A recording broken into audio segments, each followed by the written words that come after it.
Welcome to Learner's Planet, my dear children. Children, this is session 8 about health and hygiene. So children, in this session we are going to study about diseases in detail. So children, let's start with this session. We will continue with non-communicable disease. So let's see children, what is actually meant by non-communicable disease. Yes children, non-communicable diseases. What are non-communicable diseases?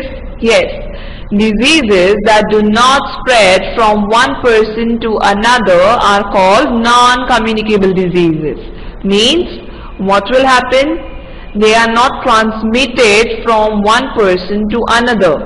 But how does it get affected? How a person get affected? Yes, non-communicable diseases are present at birth time only.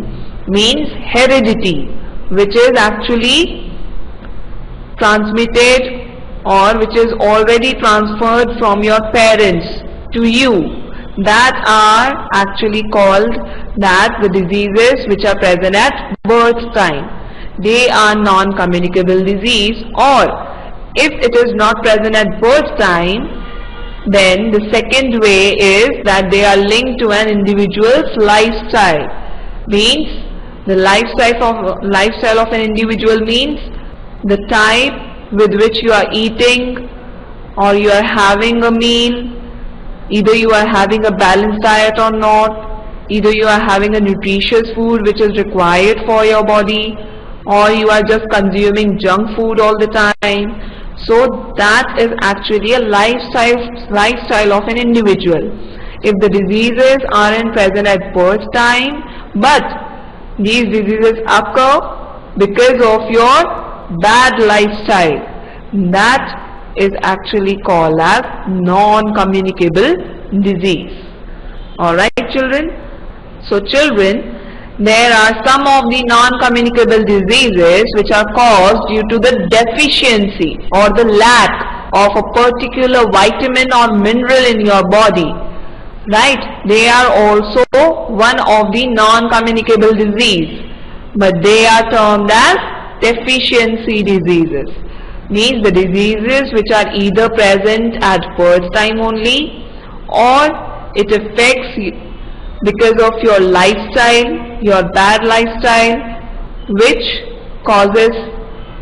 is caused by the deficiency of a particular vitamin or mineral, are called deficiency diseases. So these all include and come under non-communicable diseases. So children, let's see some of the examples of non-communicable diseases. Yes children, first we will study the chart of deficiency diseases which are actually categorized under non-communicable disease. So children, these are some of the name of deficiency disease which are caused by the deficiency of these vitamins, and why they are caused, by which component or which food, by which components of food it is caused, that we will study. So children, the first one is night blindness. Night blindness is caused by the deficiency of vitamin A. That means if you are not consuming green leafy vegetables or papaya or carrot or mango or milk, butter and egg yolk, any of these or none of these, if you are not consuming or not including in your diet, then there will be a deficiency of vitamin A, which will, after a prolonged time or after a long time, it will cause night blindness. That is the deficiency disease of your eyes. That will cause your eyes. Then second one is beriberi. Beriberi is also a kind of deficiency disease which is caused by the deficiency of vitamin B1. Right? It is a type or it is a group of vitamin B. Right? B group vitamins. So it is a vitamin B1, and if you are not including milk or peas or cereals and green vegetables in your diet, then you might suffer from beriberi. because it will cause a deficiency of vitamin B1. Then rickets is also a kind of deficiency disease which is caused by the deficiency of vitamin D, which you can get it from milk and milk products. So if you are not including these in your diet, or if you are not taking sun bath, then you might suffer from rickets. And last one is scurvy. Scurvy is caused by vitamin C, by the deficiency or the lacking of vitamin C in your diet. Means if you are not including amla, orange or lemon or tomato in your diet, then you might suffer from scurvy.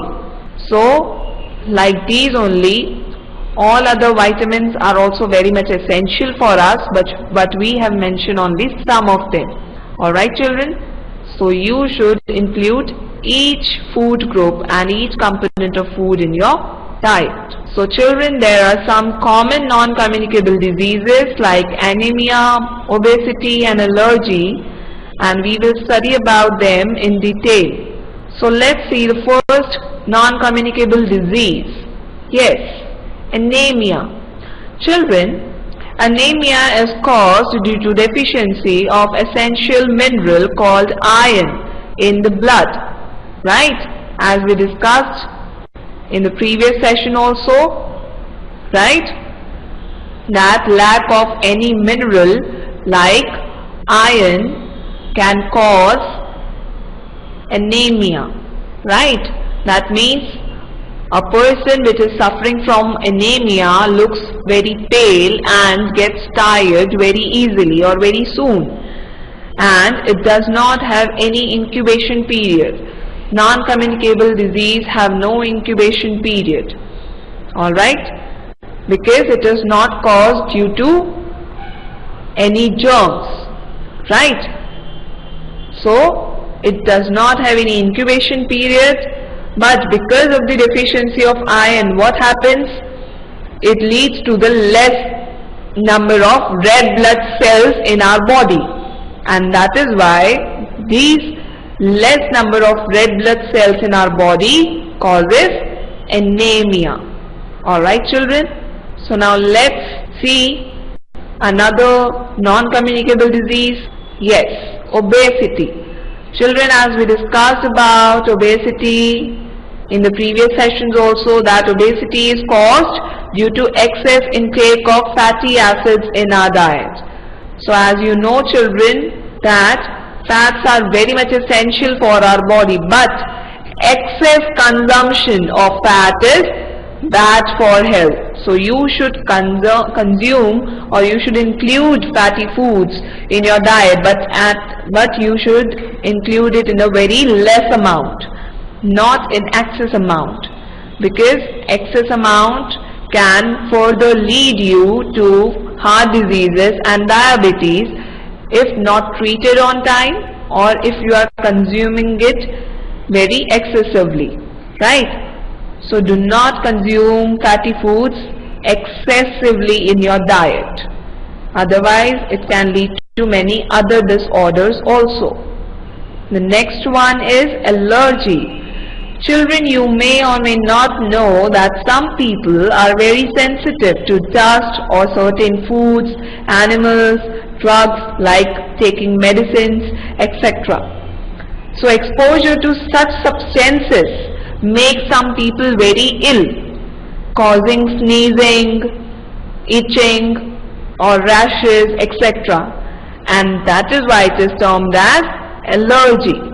So children, this is called as allergy. That means people who are very much sensitive to certain things, certain substances which can make them ill is called or is termed as allergy.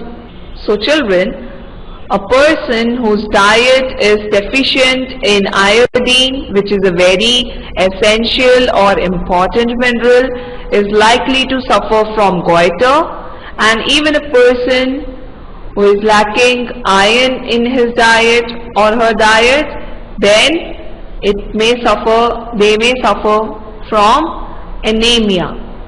So anemia obesity, allergy, goiter are all the types of non-communicable disease.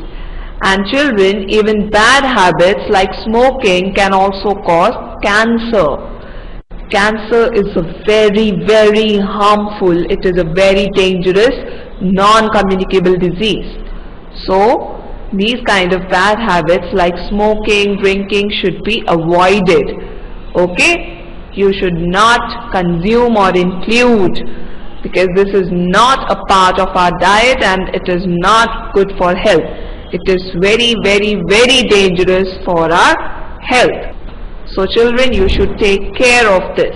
So children, the main difference between communicable diseases and non-communicable diseases are, we studied about communicable and non-communicable, but the main difference between them are that communicable diseases are diseases that can spread from one person to another, but non-communicable diseases do not spread from one person to another. They are present at birth only, or it is affected due to individual's lifestyle. And these diseases are caused through air, water, food, or contact, or touch, or by any germs. And communicable diseases are spread by germs, but non-communicable diseases are not spread by germs. Alright children? So communicable diseases have incubation time, but non-communicable diseases do not have any incubation time. Alright children? So I hope you are clear with communicable and non-communicable diseases. But children, is this the only solution, that we are suffering from diseases and there is no other cure?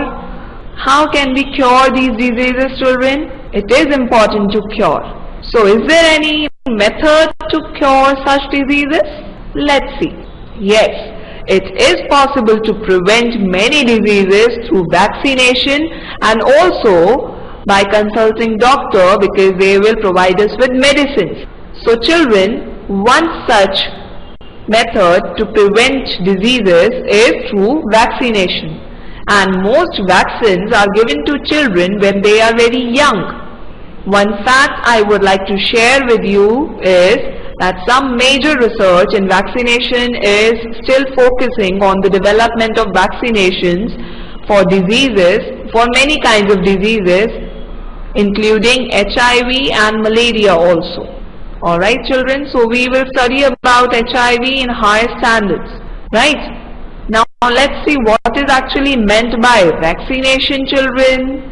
Yes, vaccination is the use of special substances called vaccines, which are provided since birth time, since childhood, to prevent specific diseases which cannot cause any harmful or any kind of disease which is affecting your life, your whole life.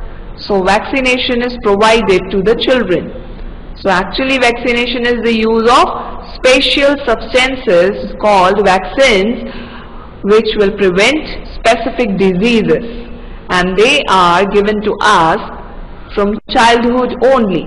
So let's see one chart which will explain us, which will teach us, or with which we can get idea that what kind of vaccines are very much important from childhood only.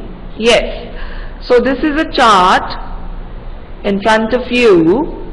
Here age is given and vaccine is given, right? So all the children are provided with such vaccines from childhood till 16 years of age, whether they have provided you with all of the vaccines or not, because it is very much important, right? Very much important for your life. Alright, so in the birth time BCG vaccine is given, then when you are of 6 weeks, then OPV and DPT is given, then 10 weeks OPV and DPT, and same at the 14 weeks, and the measles vaccine is given to fight against measles or to prevent measles at the age of 9 to 12 months. Then again OPV and DPT is given, and DT and typhoid. For typhoid, you are being given at vaccine at the age of 4 to 5 years, and lastly till 16 years of age you are vaccinated. Alright children, so you are being provided with the vaccination or the vaccine till 16 years of age, and this is very much important for your health and for your life. So children, I hope that you enjoyed this session and learned about diseases in detail. So children, in next session we will continue with the same lesson but with a new topic. Till then, keep learning, keep enjoying, and keep yourself vaccinating. Thank you children.